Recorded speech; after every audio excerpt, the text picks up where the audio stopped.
एक रचना आपको सुनाता हूं। बैठिए बाबू जी, कोई बात नहीं। ये तो दडल्ले से जा रहे हैं। मेरे टाइम तो कई लोग बंद मोबाइल कान के लगा के निकलते हैं।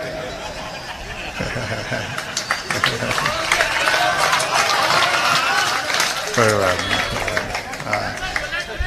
वो भी सुना दें। बुलेट ट्रेन भी खूब यूट्यूब पे सब पड़ा है। हमारे पास कुछ नया नहीं है। हम लोग तो इसलिए सुने जा रहे हैं कि आप लोगों की याददाश्त कमजोर है।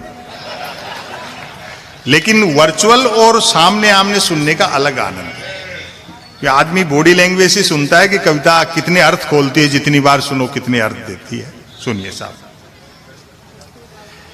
हम तकनीक के दौर में जी रहे हैं जिसने भौगोलिक दूरियां कम कर दी, आदमी से आदमी को दूर कर दिया, और अब तो आदमी खुद से दूर होता जा रहा है। जैसा बताया रास बिहारी गौड़ जी ने, मैं उसको अलग अंदाज में कहता हूं कि आदमी के पंजे में मोबाइल क्या आया, आदमी खुद मोबाइल के पंजे में आ गया। वाह। निदा फाजली साहब का एक शेर है, थोड़ा हेर फेर के साथ कहूं कि धूप में निकलो घटाओं में नहाकर देखो, जिंदगी क्या है मोबाइल हटाकर देखो। आप इतनी देर से बैठे, करीब 2.5-3 घंटे हो गए, किसी को कोई दूसरी चीज याद नहीं आई। यही मेडिटेशन है, यही सत्संग है। हाँ। आप देखो, यदि किसी ने कुछ एक अक्षरों तक की नेकी कर डाली हो तो उसको फेंकने के लिए ट्विटर से बेहतर दरिया नहीं है। जो कुछ नहीं कर सकता है वह भी ट्वीट कर सकता है, और एक बार जो ट्वीट करने लगता है फिर वो कुछ नहीं कर सकता है। मैं तो सोशल मीडिया का लोहा उस दिन मान गया जब एक सज्जन ने यूट्यूब पर मेरे कवि सम्मेलन की एक ही क्लिप को साल में 100वीं बार सुना और नीचे गाली लिखी, लानत है संपत सरल को, नालायक ने साल भर से रचना तो छोड़ो कपड़े तक नहीं बदले। पुराना समय याद करिए, सुविधाएं कम थी, सुख बहुत था, जीवन में संघर्ष था तो रोमांच भी था। उन चीजों के लिए हमने कीमत कितनी चुका दी। ऐसा नहीं कि तरक्की नहीं हुई, 60-70 साल में हमने हासिल भी किया है, कीमत बहुत दे दी। तब मैं सुनाता हूं आपको एक रचना, ये भी क्या दिन थे। पहली पंक्ति से आप पकड़ना, अच्छा लगेगा। अब ताली वाली की कोई जरूरत नहीं, आप बहुत अच्छा सुन रहे हो। वे भी क्या दिन थे। वे भी क्या दिन थे जब घड़ी एक आध के पास होती थी और समय सबके पास था। और अगली पंक्ति पर आपकी मोहब्बत मिलेगी।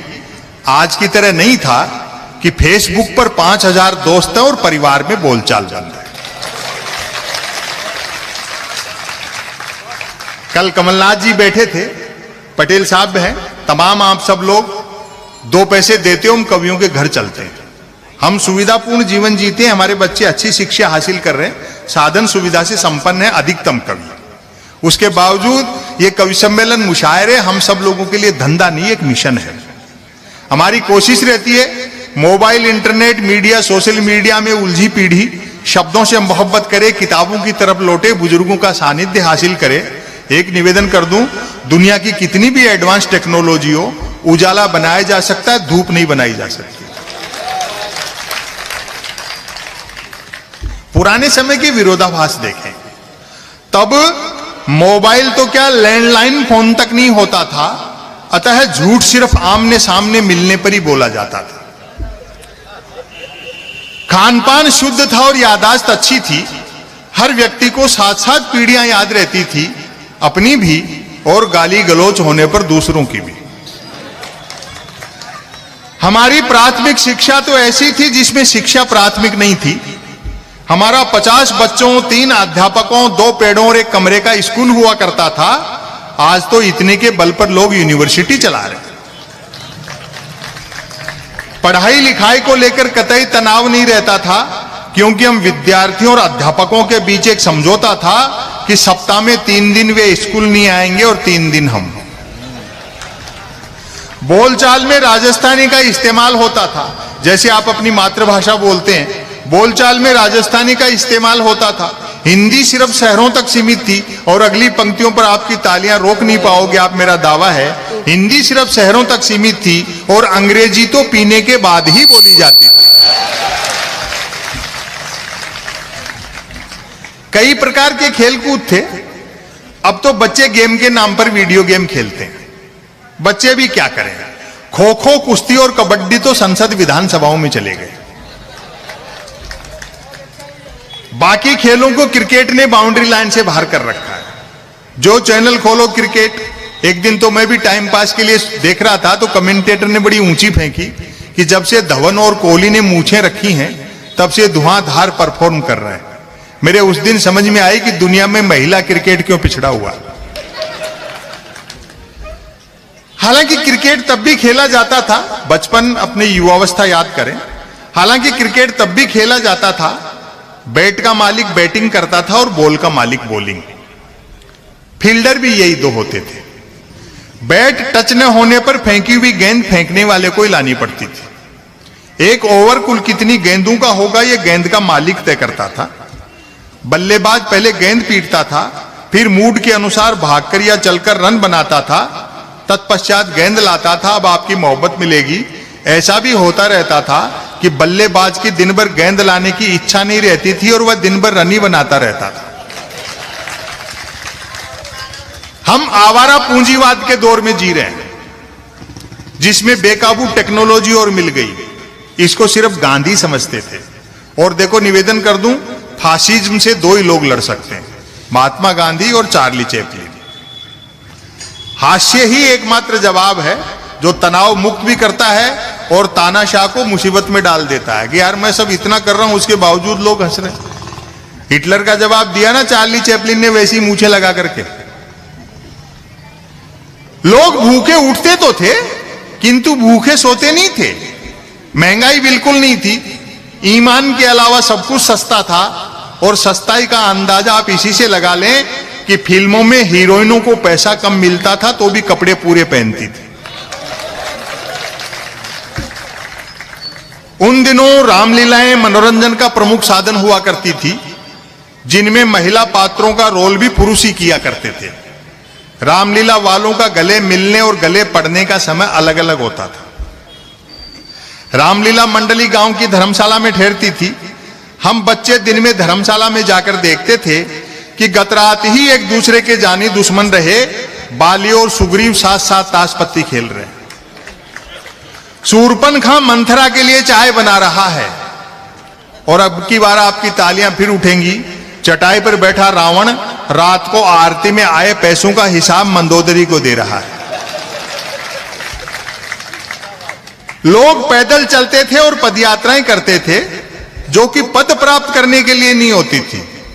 कुछ एक के पास साइकिलें होती थी जो 4 रोटियों में 40 का एवरेज देती थी। कारें मोटरसाइकिलें तो छोड़ो, बसें तक गिनती की हुआ करती थी। जहाज और हवाई जहाज तो हम किताबों में देखते थे और कॉपियों के बनाते थे।